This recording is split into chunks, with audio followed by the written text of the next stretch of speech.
रिसोड पोलिसांची मोठी कारवाई, आंतरजिल्हा चोरी टोळीचा पर्दाफाश।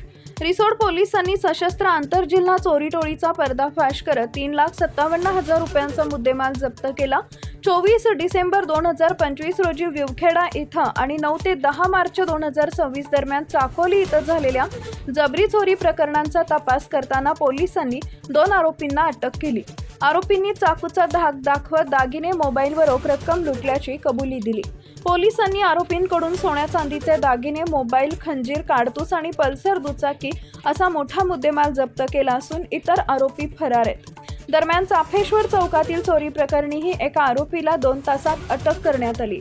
रिसोड पोलिसांच्या या कारवाईचं सर्वत्र कौतुक होत आहे। टाइम्स ऑफ महाराष्ट्र न्यूजसाठी वाशिम प्रतिनिधी सारनाथ अवचार यांचा रिपोर्ट।